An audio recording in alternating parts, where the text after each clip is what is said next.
The headlights caught it for half a second, just long enough to know it was wrong.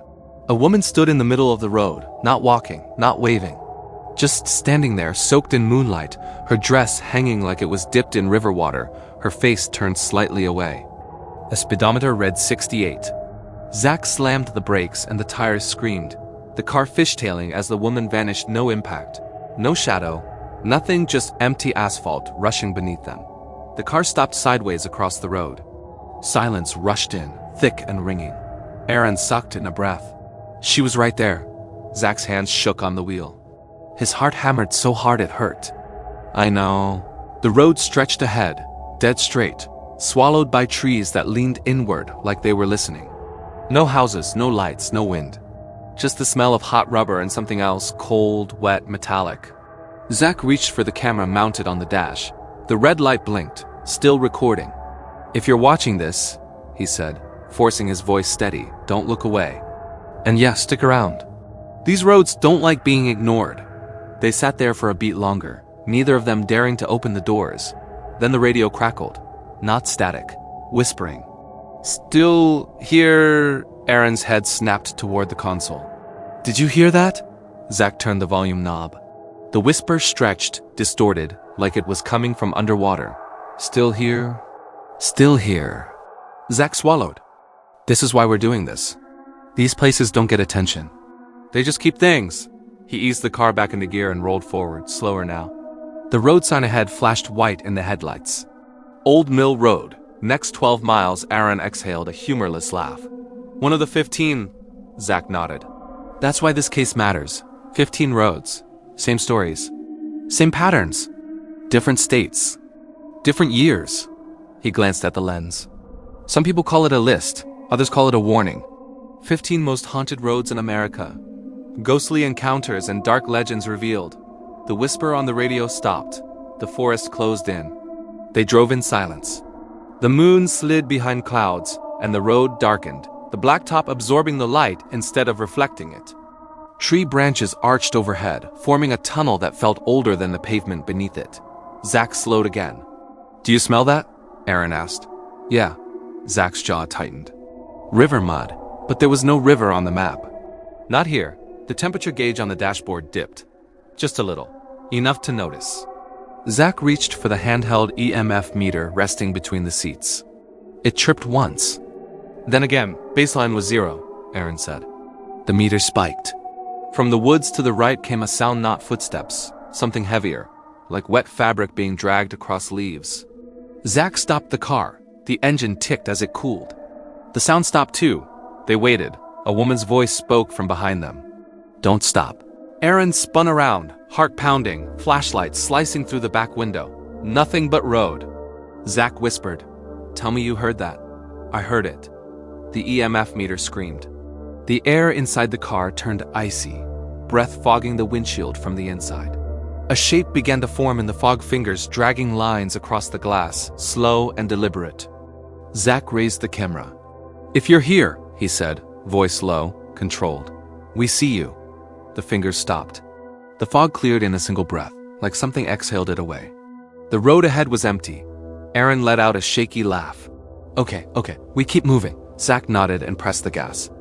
The car rolled forward and the headlights illuminated a wooden bridge, narrow and ancient, its planks dark with moisture. A sign hung crooked at the entrance. Weight limit 2 tons below it. Carved into the wood by hand were words scratched deep and uneven. She waits here. Zach slowed but didn't stop. Every report says the same thing. Cars stall on the bridge. People see her halfway across. Aaron checked his recorder. Battery just dropped from 90 to 30. The bridge creaked as the tires rolled onto it.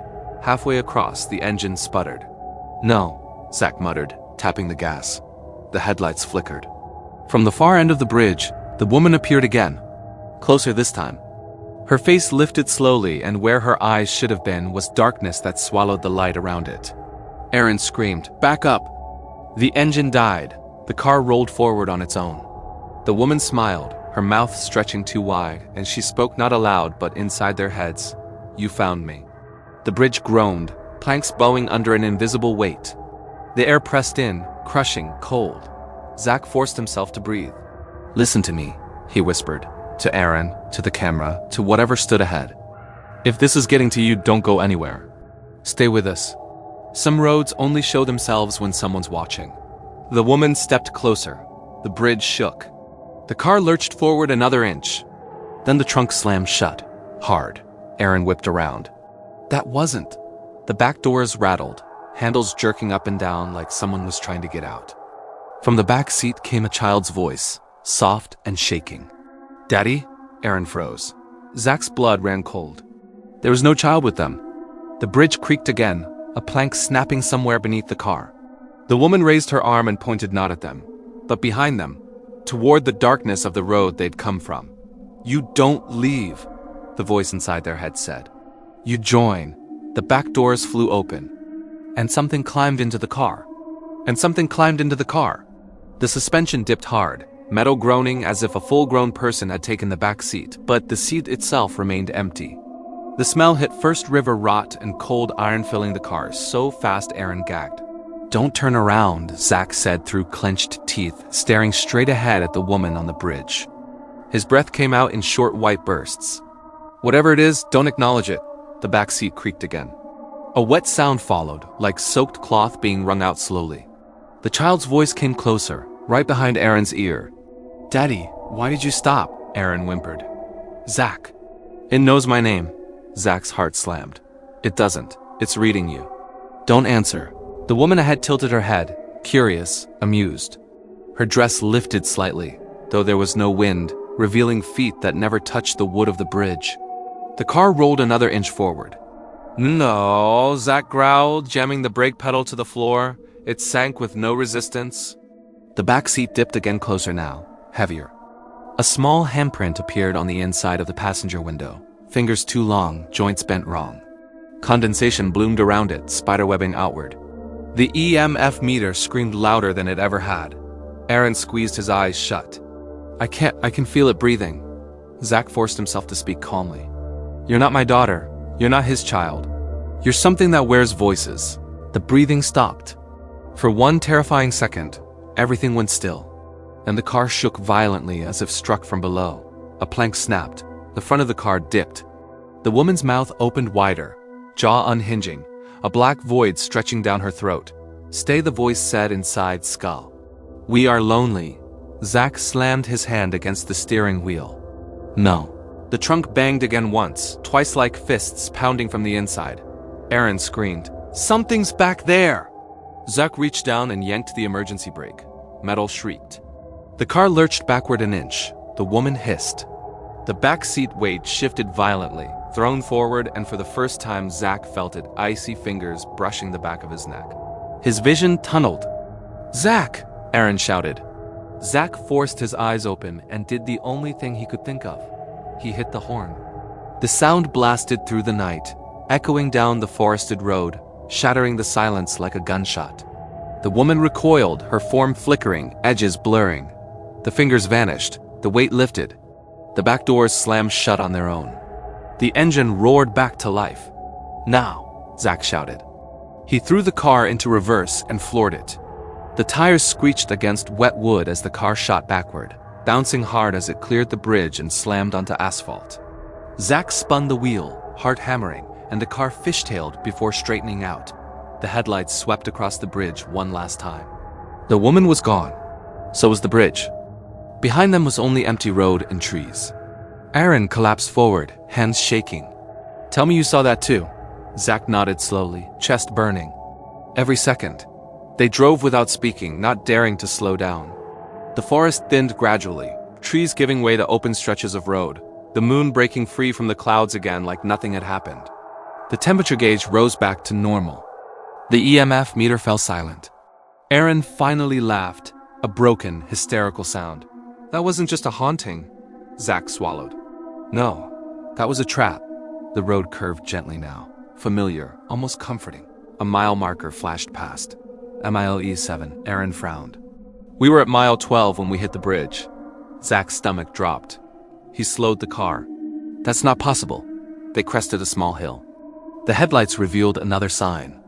Old Mill Road. Next 12 miles, Aaron stared at it. We didn't leave. Zach's grip tightened on the wheel. It loops. the radio crackled again.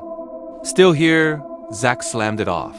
The road ahead darkened, trees leaning inward once more, branches knitting together overhead like ribs. Aaron checked the cameras. All of them stayed on. Every single one. Zach nodded. Good. Because if this thing feeds on isolation, on people not paying attention, then we do the opposite. He glanced at the lens mounted between them. If you're listening right now, stay with us. Don't break away. These places change when witnesses are gone. The road narrowed. A set of headlights appeared ahead another car, moving slowly toward them. Aaron let out a breath of relief. Thank God. Zach slowed and rolled down the window as they passed. The other car slowed too for a second. They drove side by side. Zach leaned out. Hey, don't stop on this road. The driver turned. It was the woman. Same dress. Same empty eyes. Her mouth moved, silently forming words. You can't warn yourself. The other car vanished. Zach slammed the brakes. The world lurched. They were stopped again. In front of the same bridge. The carved words gleamed weightly in the headlights. She waits here, Aaron sobbed. It's not letting us go. Zach stared at the bridge, dread coiling tight in his chest. No, it's testing us. From beneath the bridge came a new sound water rushing fast, though there had been none before. A cold mist rose, curling around the tires. A second figure emerged at the far end of the bridge. Smaller, a child, barefoot. She lifted her head, eyes hollow like the woman's. Daddy? She whispered. Aaron screamed. Zach felt the car roll forward again, this time without touching the pedals. The bridge creaked under the weight.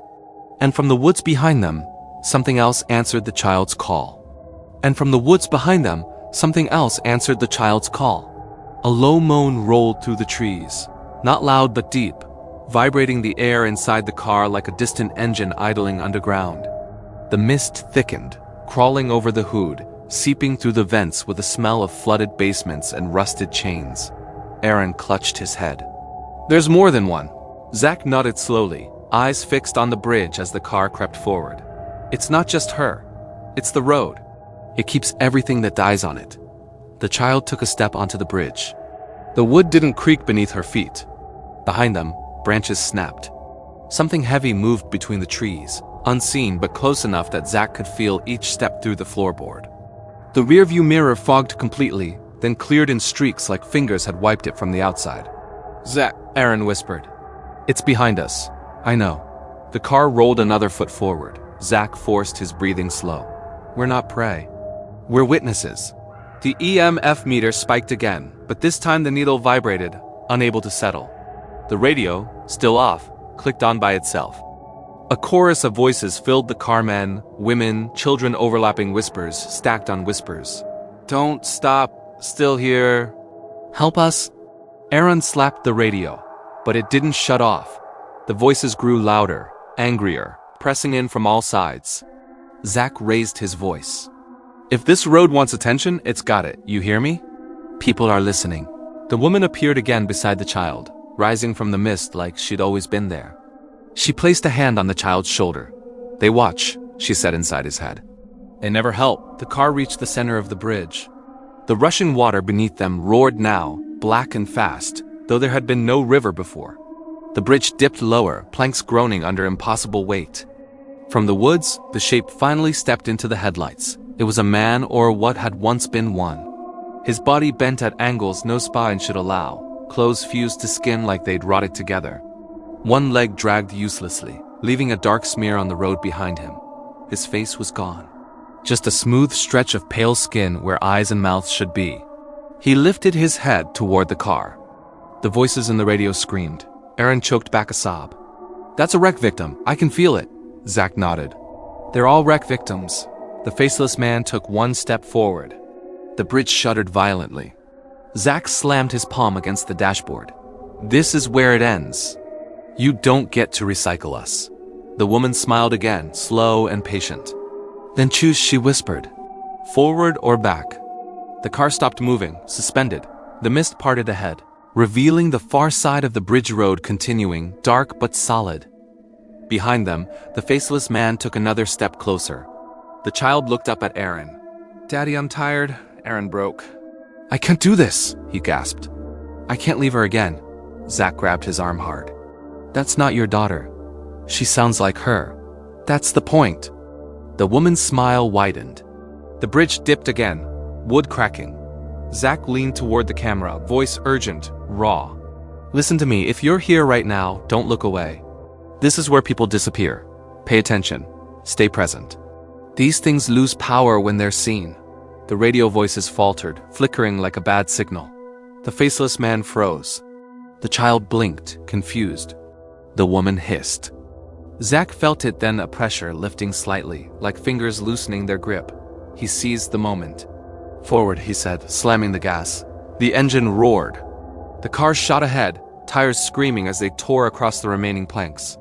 The woman shrieked, a sound like metal ripping, and the child dissolved into mist that whipped past the windows. The faceless man lunged. The rear bumper scraped something hard. Then the car burst off the bridge and onto solid road. The mist vanished instantly. The engine purred. They didn't stop driving. The forest thinned again, moonlight spilling across open fields. A farmhouse appeared in the distance, porch light glowing warm and steady. Aaron sagged back in his seat, sobbing with relief. We made it. Zach didn't slow down. His eyes stayed locked on the road. Not yet. Aaron wiped his face. What do you mean? Zach pointed. The farmhouse porch light flickered, then went out. The house sagged inward like a deflated lung, wood collapsing silently into itself until there was nothing left but a dark patch of ground, as if it had never existed. The road sign ahead gleamed in the headlights. County line welcome. Aaron laughed weakly. We crossed it. Zach shook his head. Look closer. Beneath the sign, etched into the metal with deep scratches, were names. Dozens of them, hundreds, some crossed out, some circled. At the bottom, freshly carved, were two new names. Zach, Aaron. The car slowed on its own. The radio clicked back on. The woman's voice whispered, calm and satisfied. You're part of the list now. The headlights dimmed.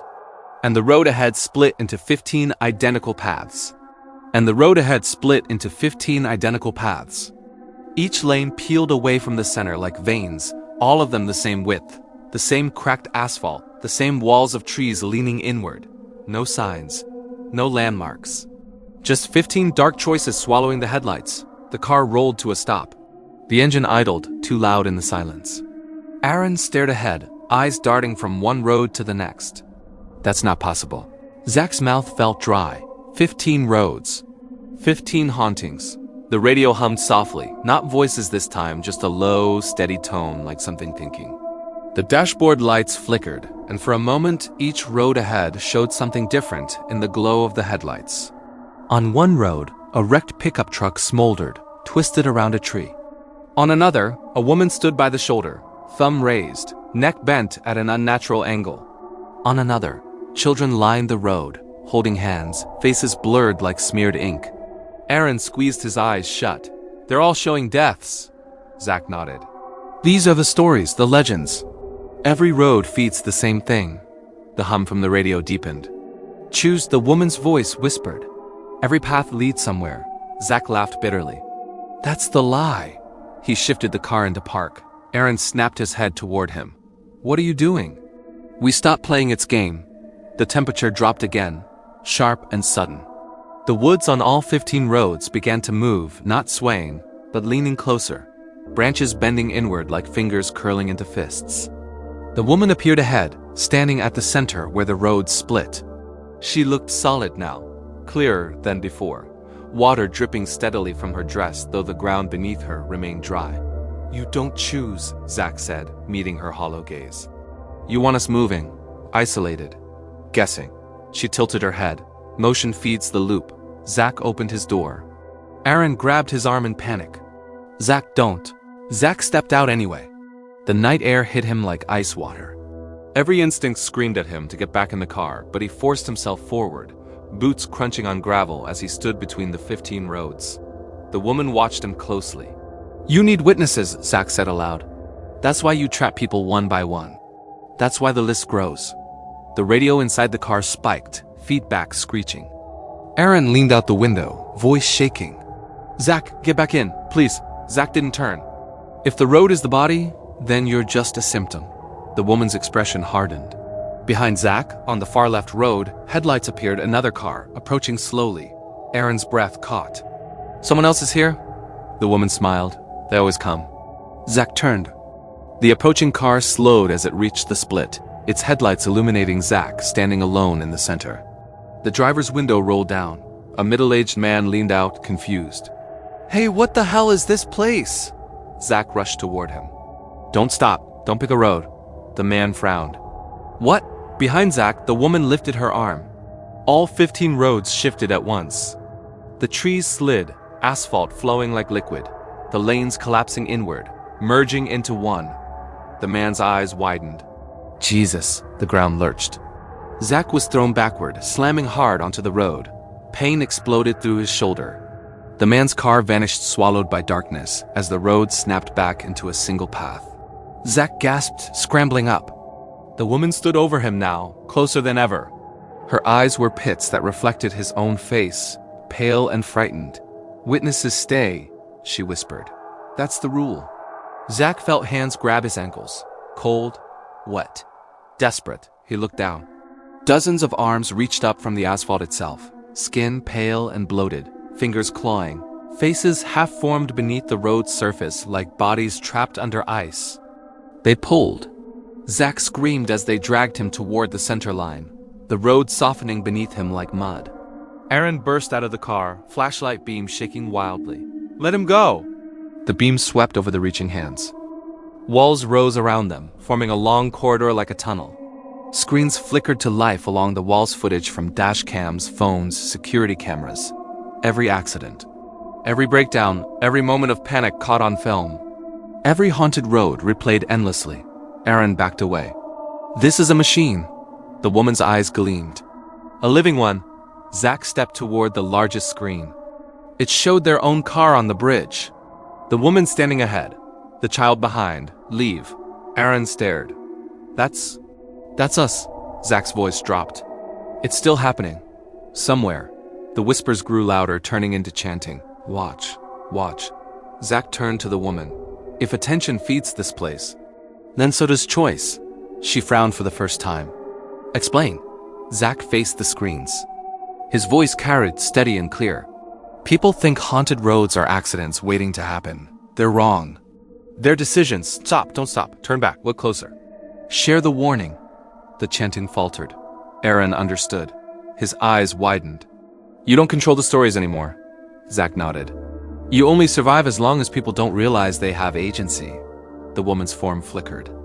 "No," she snapped, anger breaking through. "They come for the fear."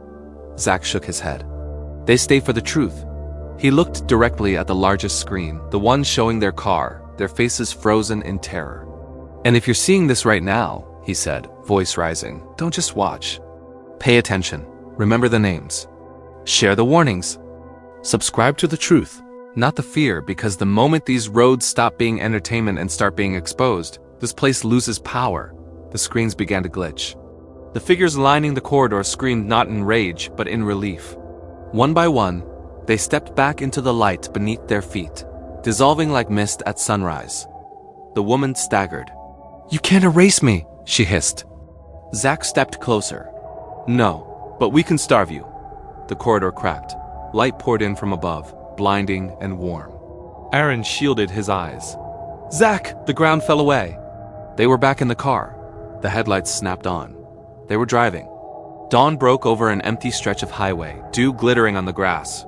No trees pressing in, no mist, no signs. The dashboard clock blinked. 6:01 a.m. Aaron laughed weakly. "We're out." Zach didn't answer. They pulled onto the shoulder and stopped. Both sat there, shaking, listening to the normal sounds of morning birds, wind, distant traffic. Aaron finally exhaled. "It's over." Zach stared into the side mirror. The road behind them looked normal. Too normal. He reached into the back seat and picked up the camera. The red light was still on. The screen flickered and showed a map. 15 roads, 14 were dim, one pulsed bright red. Old Mill Road. A new name carved itself beneath the others, slow and deliberate. Watcher. Zach felt a chill crawl up his spine. He leaned toward the camera, voice low and urgent. "If this footage found you, Don't scroll past it, don't forget it, follow it. Because the moment nobody's watching, the radio crackled. A familiar whisper slid through the speakers. Still here. The engine shut off. The road ahead darkened. And in the reflection of the windshield, the woman smiled,